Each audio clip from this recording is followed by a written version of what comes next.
lapha kwezasekhaya news lapha kwezasekhaya TV. Umongameli wakuleli uCyril Ramaphosa umemezele ngokusemthethweni ukuthi lelizwe lingene ku level 1. Umongameli ubekade ethula inkulumo yakhe ngoLwesithathu nalapho ekuveze khona ukuthi lelizwe lizongena ku level 1 mhla zi-21 kwephezulu. Uthi-ke nokho ezinye zezinhlelo ezifana nokufakwa kwezimfonyo kanjalo nokuvula igebe lika 1.5 meters zingezinye zezinto ezizoqhubeka kuleli. Kungithokozisa kakhulu ukuthi izwe lingena ku level 1 ngoba bese kunzima kakhulu ukuthina ukuthi sithola ama-customer, u-advertiser and amabhizinisi ethu awakakhulu ngalolu hlobo leli esifisa ukuthi akhule ngalo, kodwa njengoba izwe livuleka ngiyathemba ukuthi kuzosebenzeka kahle. Sesizokwazi nokusebenza ama-overtime ethu thina njengoba sisiqashile ngesikhathi esithanda ngaso, siphume ngesikhathi esifisa ukuthi siphume ngaso noma sesiqedile imisebenzi yethu. Ngiyathemba ukuthi sizoyiphatha kahle, silalele imiyalelo kaPresident. Mina okungididile kule nkulumo kamongameli ilapho esethi abantu abavumelekile ukuthi babe endaweni eyodwa uma ngabe kuyimicimbi kakhulukazi le ebasendaweni evalelekile u50% wabantu, then wathi i-maximum number of people kumele kube u250. Ngizibuza into eyodwa ukuthi uma ngabe kuyindawo emumatha abantu about 1 million and siyazi ukuthi u50% we-million u500,000, manje kuza kanjani ukuthi bese aphinde futhi athi i-maximum number of people kufanele kube u250? Ithanda ukungidida lapho, and ngokubona kwami ngiyabona sengathi amaciko wakuleli awekho ezinhleleni zikahulumeni kulesikhathi se-COVID. Khona manjalo imbiko ithi isifo se-COVID-19 sehle safinyelela ku-89% kulelizwe. Kubona sengazuthi impela i-corona or COVID-19 siyayinqoba ngoba nje osukwini lwezolo ngomhla 16 kuSeptember after sekhulumile uPresident ukuthi country useyivulela ukuthi ku level 1 with restrictions of course. Ama recovery rate ewonkana alapha na ku 89.4% if I'm not mistaken. As much as isakhona because osukwini lwezolo the new cases usuku lulodwa nje alone ebe close to 2000. Kanti a day before there were less than 1,000. Okusho khona ukuthi igciwane lisakhona kuthina, okusho khona ukuthi I'm not sure because angisiwuncedo corona, but ngendlela engibona ngayo ungazi ukuthi even if we were to test positive but amathuba ukuthi siphile noma sisinde kulona igciwane without imithi, without umgomo, without izinto eziphathekayo zokuthi zalapha igciwane makhulu ngendlela amangalisayo. Abantu abangasebenzi kuleli okubalwa kanye nabantu abahlwempu bangahle bahlomule ngemali eyinkulungwane yamarandi eyisibonelelo evela kuhulumeni.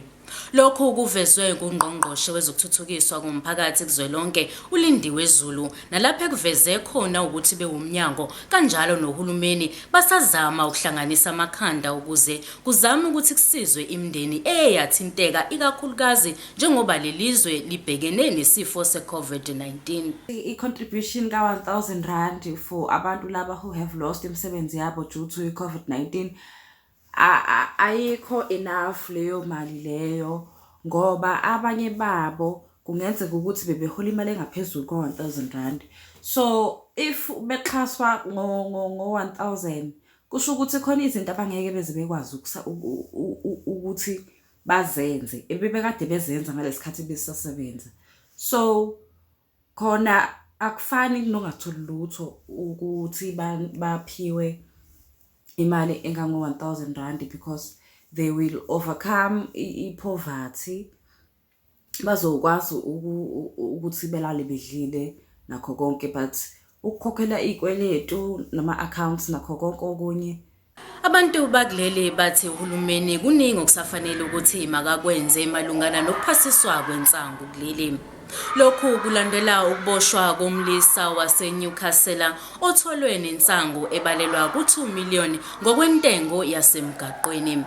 Umphakathi uthi cishe abantu abaningi abanalwazi malungana nokulandelwa kwemithetho efanele ngokudayiswa kwensangu kulelizwe. Ngasho uhulumeni ngesikhathi edlulisa umthetho ukuthi imtsangu isi-legal South Africa akazange ebeke ukuthi illegal mekwenze njani, acacise kakhulu abantu abaningi abazi ukuthi kahle kahle kumele isetshenziswe kanjani insangu ukuze ungaboshwa. So uhulumeni kumele egxile kabanzi kulelo point lelo. Umnyango wezokuthuthukiswa komnotho lapha esifundazweni ukhiphe isamba semali esingu 32 million wamarandi ukuze uxhase ifilm industry. Lo mnyango ngokubambisana kanye ne-KZN Film Commission bathi bazibisele kakhulu ngokuqinisekisa ukuthi le mboni iyathuthuka ngazo zonke izindlela. Ake sibheke kwezemidlalo. Iqembu le-Black Leopards likwazile ukuthi livike izembe emva kokuba lishaye i-Ajax Cape Town edlala laphaya ku-First Division nokulenze ukuthi libuye lizongena-ke kuyona imidlalo ye-PSL, kanti-ke iqembu le-Ajax Cape Town lona lizoqhubeka lidlale ku-First Division. Abalandeli beqembu le-Kaizer Chiefs bathi bajabule kakhulu ngokuqokwa kwa-Gavin Hunt njengomqeqeshi waleli qembu, kanti uzohlala iminyaka emithathu yonke kuleli qembu. Ngibalandeli le-Kaizer Chiefs ngiyajabula kakhulu ngokuqokwa kwa-Gavin Hunt ezocoach we-Kaizer Chiefs omusha. Ngiyajabula futhi ngokubuya kwa-Dr. Khumalo, legend ye-Kaizer Chiefs. Siyamazi-ke ube wadlala indima enkulu as assistant coach kuma-season adlule. Gavin Hunt siyamazi-ke une-experience eningi kwi-PSL njengoba uzathatha amahlandla amathathu ne-SuperSport United, wayithatha kanye ne-Bivendvest. Siyabonga ukuthi i-Kaizer Chiefs ikwazile ukukhetha ucoach one-experience. Abathandi bebhola bakuleli bathi bayafisa ukuthi uhulumeni wakuleli akayibuyekeze kabusha imithetho njengoba kuqhubeka i-COVID-19 kuleli zwe. Umongameli umemezele ukuthi lelizwe liyangena ku-level 1 ngomhla ka-21 kwephezulu, kodwa azange akhulume lutho ngezindaba ezithinta ukungena kwabalandeli ezinkundleni zezemidlalo.